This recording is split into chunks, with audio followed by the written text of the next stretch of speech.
नमस्कार,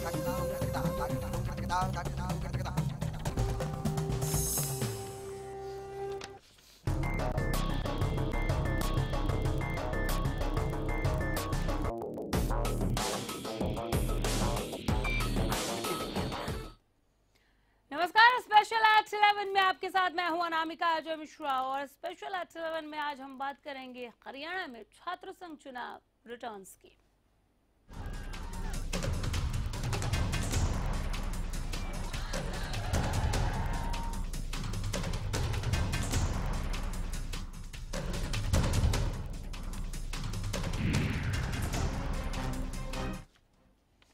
तो खूनी संघर्ष की वजह से जिस हरियाणा में 20 साल तक छात्र संघ चुनाव पर प्रतिबंध लगा रहा, अब उसी हरियाणा में एक बार फिर से छात्र संघ चुनाव होंगे, ये संकेत दिए हैं मुख्यमंत्री मनोहर लाल खट्टर ने। कैबिनेट में प्रस्ताव भी लाया जा सकता है। विस्तृत बात देखिए इस रिपोर्ट में, फिर बात करते हैं। खूनी खेल की वजह से जिस हरियाणा में छात्र संघ चुनाव पर करीब 20 साल तक प्रतिबंध लगा रहा, अब उसी हरियाणा में एक बार फिर से छात्र संघ चुनाव होंगे। सूबे के मुखिया मनोहर लाल खट्टर ने मंत्रियों के साथ बैठक में छात्र संघ चुनाव को मंजूरी दे दी है, यानी कि अब जल्द ही कैबिनेट में इसके लिए प्रस्ताव लाया जाएगा और फिर जल्द ही चुनाव की तारीख तय कर दी जाएगी। हालांकि ये चुनाव 27 साल पुरानी परंपरा से ही कराए जाएंगे, यानी इनडायरेक्ट चुनाव। कॉलेज चुनाव में बीए, बीएससी और बीकॉम के ईयर वाइज चुनाव हो सकते हैं। ईयर वाइज चुने गए प्रतिनिधि ही कॉलेज के बड़े पदों पर खड़े प्रतिनिधियों को वोट करेंगे। यूनिवर्सिटी में फैकल्टी वाइज चुनाव कराए जा सकते हैं। इसमें आर्ट, साइंस, कॉमर्स समेत तमाम फैकल्टी के छात्र मिलकर अपना प्रतिनिधि चुनेंगे। चुने गए प्रतिनिधि ही यूनिवर्सिटी छात्र संघ अध्यक्ष, महासचिव, उपाध्यक्ष और कोषाध्यक्ष के लिए वोट करेंगे। सरकार के लिए ये चुनाव परेशानी का सबब भी बन सकता है, क्योंकि करीब 20 साल पहले हरियाणा के तत्कालीन सीएम बंसी लाल ने छात्र संघ चुनाव पर रोक लगा दी थी और उसकी वजह थी हिंसा। साल 1996 में तत्कालीन सीएम बंसी लाल ने छात्र संघ चुनाव पर लगाई थी रोक। 1989 में स्टूडेंट्स फेडरेशन ऑफ इंडिया के राज्य अध्यक्ष की हत्या। 1989 में हरियाणा कृषि विश्वविद्यालय के छात्र नेता की हत्या। एमडीयू में छात्र संघ के प्रधान देवेंद्र कोच की हत्या। हरियाणा में आज भी कानून व्यवस्था कोई ज्यादा बेहतर नहीं है और न ही अपराध पर सरकार का कोई खास नियंत्रण नजर आता है। ऐसे में सवाल उठना लाजमी हो जाता है कि क्या खट्टर सरकार हरियाणा में छात्र संघ चुनाव शांतिपूर्ण ढंग से करा पाएगी? ये बड़ा सवाल है। Bureau report, Haryana news. बिल्कुल, ये बड़ा सवाल है कि क्या हरियाणा सरकार हरियाणा में छात्र संघ चुनाव पहले से कहीं ज्यादा बेहतर ढंग से करवा पाएगी। ये अपने आप में इतना बड़ा सवाल, चूंकि 20 साल बाद ये चुनाव होगा, लेकिन प्रणाली पहले जैसी होगी। पहले इनडायरेक्ट वे में होता था, इस दफा भी ये इनडायरेक्ट ही होगा, यानी कि अप्रत्यक्ष। इंसो नेता प्रदीप देसवाल हमारे साथ जुड़ गए हैं। प्रदीप जी नमस्कार। जी। लगातार ये मांग रही है हरियाणा में कि छात्र संघ चुनाव होने चाहिए। अब खट्टर साहब ने कहा है कि होंगे, प्रस्ताव लाया जाना हालांकि अभी बाकी है, लेकिन इस पर आपकी पहली प्रतिक्रिया, हम इंसो की प्रतिक्रिया जानना चाहते हैं। सरकार अगर छात्र संघ चुनाव कराती है तो हम इस सरकार के निर्णय का स्वागत करेंगे, परंतु इसके साथ साथ हम ये भी कहना चाहेंगे, सरकार ये तो स्पष्ट करे कि छात्र संघ चुनाव कौन से सत्र से होंगे, किस तारीख से होंगे और किस तरीके से होंगे। छात्र संघ चुनाव का ड्राफ्ट तो तैयार करे। लेकिन शिक्षा मंत्री जी ने घोषणा की है कि अप्रत्यक्ष चुनाव होंगे, परंतु अप्रत्यक्ष चुनाव हम लोकतंत्र में जो लिंग दो कमेटी छात्र संघ चुनाव को लेकर जो लिंग दो कमेटी की जो सिफारिशें हैं, रिपोर्ट्स हैं, उनके अनुसार प्रत्यक्ष चुनाव होते हैं पर छात्र प्रत्यक्ष रूप से वोट डालकर अपने प्रतिनिधि चुनते हैं। तो अप्रत्यक्ष शब्द मेरे हिसाब से लोकतंत्र में वाजिब नहीं है। वाजिब नहीं है, प्रत्यक्ष होना चाहिए। इसमें भी प्रदीप जी, हालांकि तारीखों का ऐलान तो अभी नहीं किया गया है, चूंकि हो सकता है कि भी प्रस्ताव भी कैबिनेट में लाया जाए। केवल सीएम साहब ने कहा है कि छात्र संघ चुनाव होंगे, लेकिन जो मोटा मोटी बात कही वो मैं आपको बता दूं कि कॉलेज में चुनाव बीए, बीएससी और बीकॉम में ईयर वाइज हो सकते हैं, और जो लोग वोट करेंगे वो भी चुने हुए होंगे। ईयर वाइज चुने गए प्रतिनिधि ही कॉलेज के बड़े पदों पर खड़े प्रतिनिधियों को वोट करेंगे, यानी कि अध्यक्ष, उपाध्यक्ष, कोषाध्यक्ष जैसे, महासचिव जैसे पदों के लिए ये वोट करेंगे। इस पर क्या कहेंगे आप?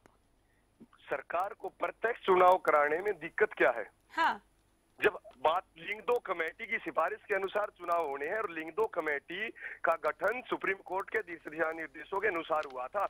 हम ये अप्रत्यक्ष रूप से हम ये मान सकते हैं कि सुप्रीम कोर्ट ने ही डिसाइड किया था कि छात्र संघ चुनाव की ये प्रणाली होगी। हाँ। और जो लिंग दो रिटायर्ड चीफ इलेक्शन कमीशन थे जो लिंग दो, उन्होंने ये कहा था कि एक कंडीशन लगाई थी कि ये लोग चुनाव लड़िए, छात्र चुनाव लड़ पाएंगे, ये उनकी क्वालिफिकेशन होनी चाहिए, और वहां पर प्रत्यक्ष चुनाव प्रणाली को ही ये श्रेष्ठ चुनाव प्रणाली माना गया। तो अप्रत्यक्ष चुनाव प्रणाली तो ये मानो कि लोकतंत्र, छात्र राजनीति में लोकतंत्र की हत्या करने के बराबर है। जी, इससे पहले जब बंसीलाल ने बंद कराए थे छात्र संघ चुनाव, हिंसा देखने को मिली थी। आपको लगता है कि इस वक्त उतनी बेहतर कानून व्यवस्था है, उतने बेहतर हालात हैं कि इसे दोबारा से शुरू किया जा सके? देखिए, पहली चीज तो कानून व्यवस्था बना, लॉ एंड ऑर्डर मेंटेन करना स्टेट गवर्नमेंट की जिम्मेवारी होती है। हाँ। और अगर हम हिंसा की बात करते हैं तो छात्र संघ चुनाव से ज्यादा हिंसा तो जो पंचायतों के चुनाव में होती है, विधायकों के चुनाव में होती है। तो क्या हम, मेरा सवाल यही है प्रदीप जी कि पहले से ही बेहतर हालात नहीं है, ऐसे में क्या ये रिस्की नहीं होगा? चाहिए लॉ एंड ऑर्डर मेंटेन करना सरकार की जिम्मेवारी। अगर कहीं पर हिंसा होती है तो उसके लिए सरकार जिम्मेवार होगी। चलिए, बहुत शुक्रिया। सरकार जिम्मेवार होगी तो सरकार से ही जवाब ले लेते हैं। हमारे साथ वीर कुमार जी जुड़ गए हैं बीजेपी से। वीर कुमार साहब नमस्कार। जी नमस्कार। इनेलो से हम बात कर रहे थे छात्र संघ चुनाव रिटर्न्स को लेकर जो खबर आई, सीएम साहब ने कहा कि छात्र संघ चुनाव होंगे लेकिन अप्रत्यक्ष तरीके से। इस पर इनका ये कहना है कि अप्रत्यक्ष क्यों, प्रत्यक्ष तरीके से चुनाव कराने में क्या हर्जा है? एक सिस्टम होता है, चुनाव प्रत्यक्ष भी होते हैं, अप्रत्यक्ष भी होते हैं, और अभी तक तो हरियाणा में चुनाव ही नहीं थे, पूरी तरह से प्रतिबंध था। बंसीलाल जी के कार्यकाल के में जो प्रतिबंध लगा, उसके बाद हमने कमिटमेंट किया था, हमने अपने घोषणा पत्र में वादा किया था कि हम अपने कार्यकाल में छात्र संघों के चुनाव कराएंगे, विद्यार्थियों को अपना प्रतिनिधि चुनने का अधिकार देंगे। तो उस वादे को हमने पूरा किया है। अब प्रत्यक्ष है, प्रत्यक्ष, ये कोई बहुत बड़ी बात नहीं है। बात ये है कि छात्र संघ जो है ये गठित होंगे, विद्यार्थी अपने प्रतिनिधि चुनेंगे, और वो अपनी समस्याओं का निदान पाने के लिए जो विभिन्न प्रकार के छात्र संघ होंगे तो उसमें कार्य करेंगे। तो अच्छी बात है, इसका स्वागत करना चाहिए। ये इस बात पे ये नहीं है, वो नहीं है, मैं समझता हूँ इससे अच्छा ये कि हमने एक बात को पूरा किया। हाँ। जो हमने वादा किया उसको निभाया। हाँ बिल्कुल, ये तो है। आपने जो चुनावी घोषणा पत्र में कहा था, यहाँ पर आप उसे निभा रहे हैं कि ठीक है छात्र संघ चुनाव होंगे, लेकिन 20 साल पहले जब इस चुनाव को बंसीलाल ने रोक दिया था, इस पर बैन लगाया गया, प्रतिबंध लगाया गया बंसीलाल की ओर से, तब काफी हिंसा देखने को मिली थी।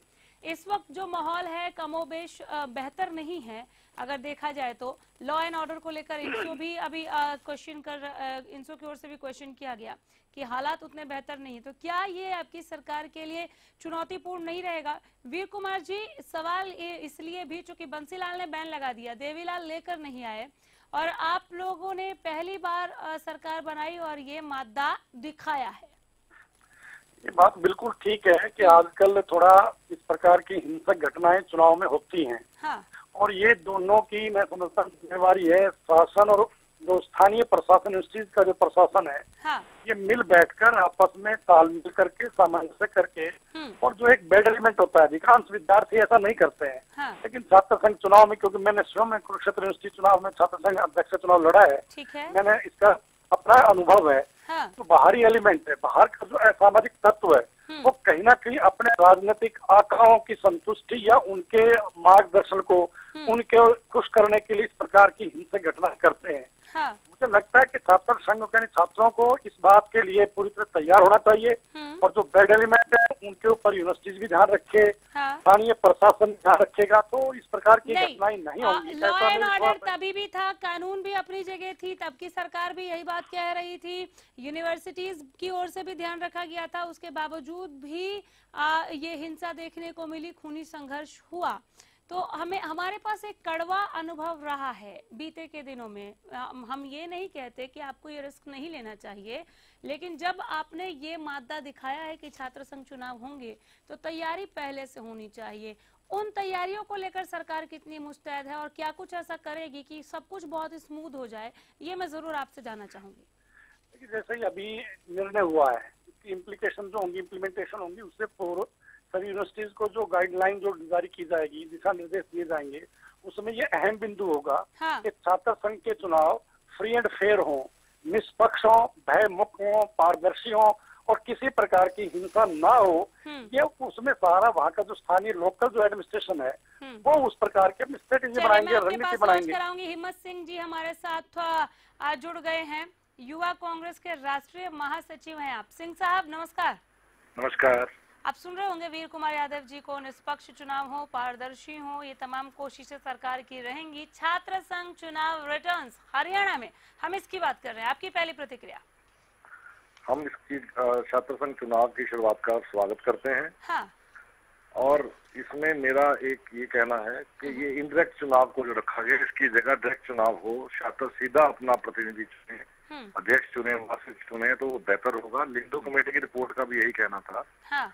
कि डायरेक्ट चुनाव ही बेटर विकल्प है। इस इनडायरेक्ट चुनाव में पैसे का बोलबाला दबाव ज्यादा। चलिए अच्छा, ये डायरेक्ट इनडायरेक्ट का जिक्र आपने किया, देख लीजिए वीर कुमार यादव जी, ये हम नहीं, ये तमाम पॉलिटिकल पार्टीज भी, अभी इंसो की ओर से भी पूछा गया, अभी कांग्रेस ने भी ये सवाल उठाया है, जवाब देना चाहेंगे आप?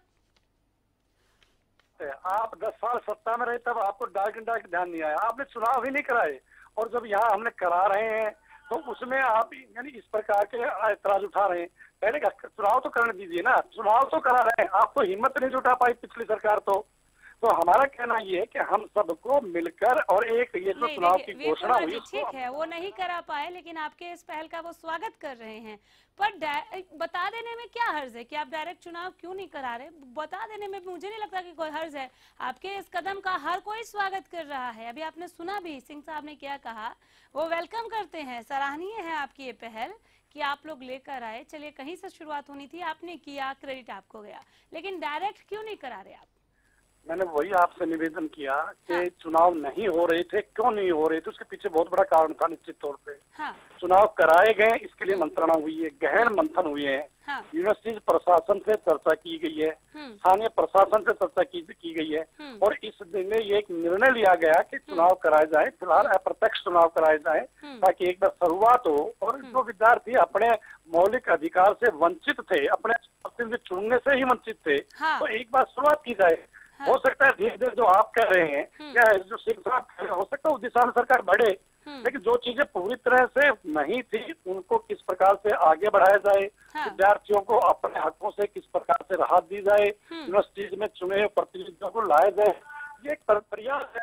तो मैं समझता हूँ इस प्रयास में और शासन और स्थानीय शासन और यूनिवर्सिटी शासन मिलकर कानून व्यवस्था की चिंता भी करेंगे, और जो प्रतिनिधि चुने जाएंगे चुनाव ठीक हो वो भी व्यवस्था। चलिए हिम्मत सिंह जी, स्थानीय प्रशासन और सरकार मिलकर ये निष्पक्ष और पारदर्शी चुनाव करा सकती है क्या? चूंकि काफी कड़वे अनुभव रहे हैं हमारे। मैं फिर पुनः सरकार की इस पहल का स्वागत करता हूँ कि चुनाव का उन्होंने फैसला लिया, मगर मेरा इसमें सवाल यही है चुनाव के लिए, जैसे यादव जी कह रहे हैं, इन्होंने प्रशासन से और यूनिवर्सिटी प्रशासन से बात की, क्या इन्होंने किसी छात्र के जो प्रतिनिधि हैं, इनके एबीवीपी वालों से किसी से बात की? क्या इन्होंने चुनाव कैसा होना चाहिए? छात्रों को इन्होंने किसी से सलाह करी, उनके प्रतिनिधियों से सलाह करी? आप जो बात कह रहे हैं, क्या ये जरूरी था कि सीएम जब ये अनाउंस करें उससे पहले इस तरह की बातचीत की जाए? ये भी अपने आप में एक चर्चा का विषय हो सकता है। बहरहाल बहुत शुक्रिया, आप दोनों का ही समय दिया आपने और इस तमाम बातचीत के लिए। हालांकि चर्चा काफी अहम है और इस पर बातचीत होनी बहुत लाजमी है, जरूरी है, वो हम कर भी रहे हैं, जो हम ब्रेक के बाद भी जारी रखेंगे। एक छोटा सा ब्रेक।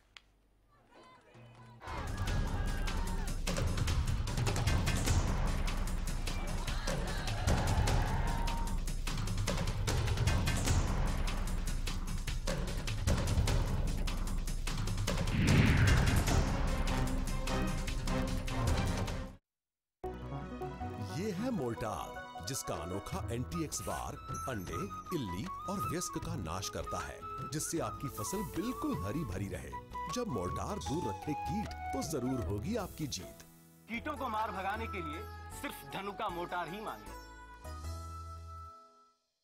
ज्यादातर किसानों ने सरताज जिप्सम को अपनाया। हर बार मेरी जीरी थले डिग जाती थी या कोई बीमारी लग जाती थी। खादा दवाइयां बहुत ज्यादा मारते थे, पर इस साल मैं सरताज जिप्सम का प्रयोग किया ਤੇ ਮੇਰੀ ਫਸਲ ਬਹੁਤ ਹੀ ਸੋਹਣੀ ਜੋ ਕਿ ਤੁਹਾਡੇ ਸਾਹਮਣੇ ਦਿਖਾਈ ਦੇ ਰਹੀ ਹੈ। ਇਹਦਾ ਰਿਜ਼ਲਟ ਮੈਨੂੰ बहुत ही सोहना मिला। सरताज जिप्सम नेचुरल इंपोर्टेड सल्फर व कैल्शियम से युक्त।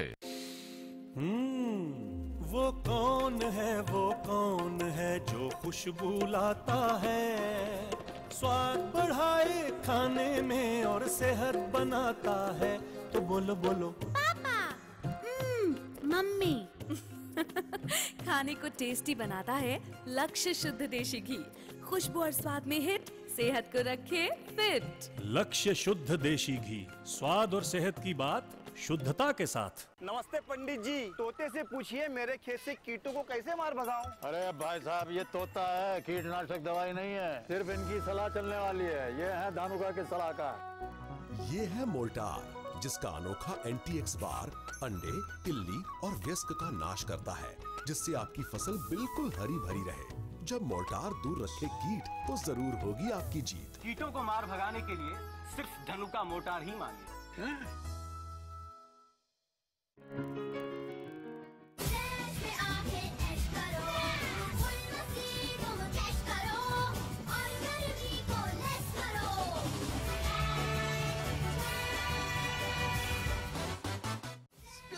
वाटर वर्ल्ड, सतपुरा चौक near power house, Rohtak. Sirsa में अब खत्म हुआ अंतर्राष्ट्रीय स्तर की शिक्षा का इंतजार। MDLR ग्रुप लेकर आए हैं MDK इंटरनेशनल स्कूल। हरियाणा के हरित क्षेत्र सिरसा में विश्व स्तरीय शिक्षा की खास पहचान। MDK international school Cambridge university London से जुड़े सिरसा के इस पहले रेसिडेंशियल कम डे बोर्डिंग स्कूल के डायरेक्टर हैं कैम्ब्रिज एग्जाम्स के आकलनकर्ता मिस्टर लॉरेंस फ्रे। विश्व स्तरीय शिक्षा के साथ MDK स्कूल में है एयर कंडीशन कैंपस और दूसरी आधुनिक जरूरी सुविधाएं, पुस्तकों से परिपूर्ण लाइब्रेरी और एक स्पेशियस कैफेटेरिया, जिसमें बच्चों के लिए मिलेगा हेल्दी खाना। MDK इंटरनेशनल स्कूल की विश्व स्तरीय खेल एवं अन्य सुविधाएं आपके बच्चों का स्वास्थ्य एवं चहुमुखी विकास सुनिश्चित करती हैं। तारकेश्वरम धाम के नजदीक रानिया रोड, सिरसा में। अधिक जानकारी के लिए संपर्क करें।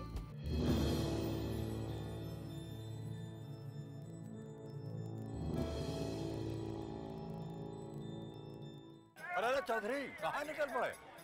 पिछले साल कीटों ने फसल बिगाड़ दी थी, सोचा इस साल बाबा से पहले ही आशीर्वाद ले लूं। क्यों, कीटनाशक दवाई नजर नहीं दिया? क्या बताऊं? अब आप क्या बताएंगे? ये है धानुका के सलाहकार, आइए। कवर है सबसे शक्तिशाली कीटनाशक, जो अधिक समय तक कीटों से सुरक्षा देता है, जिससे आपकी उपज बढ़े और मुनाफा भी।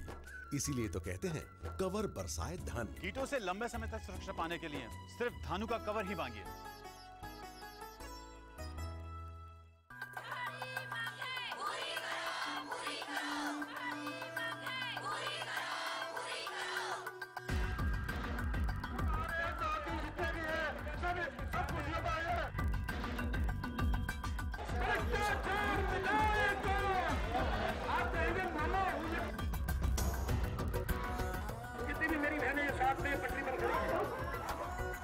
हमारी जो मांग है के माध्यम से वो पूरी की जाए।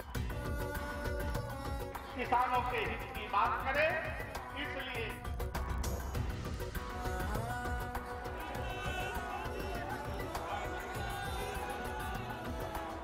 सरकारी नौकरी मिलती नहीं या आप लेते नहीं।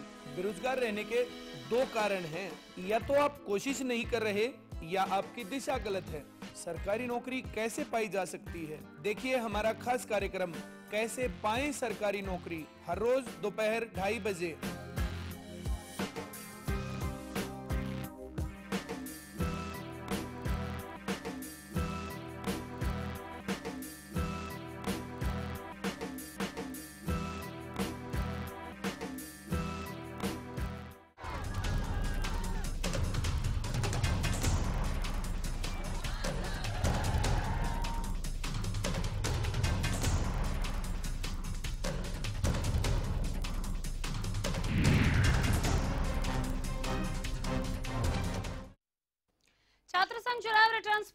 बार फिर से आगे बढ़ते हैं बीते दिनों को याद करते हुए। 1986 से ये मसला गरमाया। 1986 में एक छात्र नेता की हत्या और 1989 में 2 छात्र नेताओं की हत्या। कुल मिलाकर इन 3 हत्याओं के बाद बंसीलाल ने चुनाव पर ही बैन लगा दिया। छात्र संघ चुनाव को सिरे से खत्म कर दिया गया, प्रतिबंध लगा दिया गया। तब से लेकर आज तक छात्र संघ चुनाव हरियाणा में हुए ही नहीं।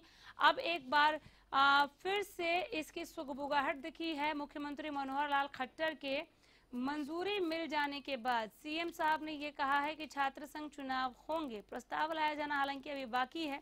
तमाम राजनीतिक दल इस फैसले का स्वागत जरूर कर रही हैं, लेकिन उनका ये कहना कि अप्रत्यक्ष की बजाय प्रत्यक्ष चुनाव क्यों नहीं। पहले भी अप्रत्यक्ष चुनाव ही होते थे। उसी ढर्रे पर एक बार फिर से हरियाणा सरकार चलने की कोशिश में है, लेकिन 27 साल पुरानी जो जख्म है, जो 27 साल पुराना घाव है, वो भर पाएगा क्या या दोबारा उस तरह का घाव नहीं लगेगा, इस बात की भी क्या गारंटी है। क्या लॉ एंड ऑर्डर पहले से बेहतर है अभी? क्या स्थिति को पहले से ज्यादा अच्छे तरीके से कंट्रोल किया जा सकता है, काबू किया जा सकता है? ये कई सवाल है जो जहन में उठते हैं। क्या रिस्की नहीं है? जो वादा किया था अपने चुनावी घोषणा पत्र में, बीजेपी ने उसे पूरा जरूर कर लिया, लेकिन महज पूरा कर लेने से ही मतलब है या पूरी तरह पूर्णतया अच्छे ढंग से इससे पार पाने से मतलब है कि चुनाव भी हो जाए और किसी तरह का कोई बवाल या बवंडर भी ना हो? और इस बात की भी क्या गारंटी है कि बवाल नहीं होगा? हालांकि यूनिवर्सिटीज में चुनाव को लेकर बीजेपी ने काफी सधे हुए कदमों में ये फैसला लिया है कि यूनिवर्सिटी में फैकल्टी वाइज चुनाव कराएंगे। यानी कि आप आर्ट्स के स्टूडेंट हैं या कॉमर्स के स्टूडेंट्स हैं या आप इंजीनियरिंग के स्टूडेंट हैं, आप अपना प्रतिनिधि अपना एक प्रतिनिधि चुनेंगे। वो प्रतिनिधि हाई पोस्ट के लिए जो उम्मीदवार होंगे उन्हें जाकर वोट करेंगे। वो अध्यक्ष का पद हो सकता है, उपाध्यक्ष का पद हो सकता है, महासचिव का पद हो सकता है, कोषाध्यक्ष का पद हो सकता है। और सवाल यही आ रहा है कि हम स्वागत तो करते हैं, ये दूसरे तमाम विरोधी और विपक्षी दलों का कहना है कि सत्तासीन जो दल है, हम बीजेपी के इस फैसले का स्वागत करते हैं, लेकिन अप्रत्यक्ष क्यों? प्रत्यक्ष चुनाव की इजाजत मिलनी चाहिए। अब इसे लेकर क्या कुछ होता है सियासत के गलियारों में, वो भी आप तक पहुंचाएंगे, लेकिन फिलहाल यहीं रुकेंगे। नमस्कार।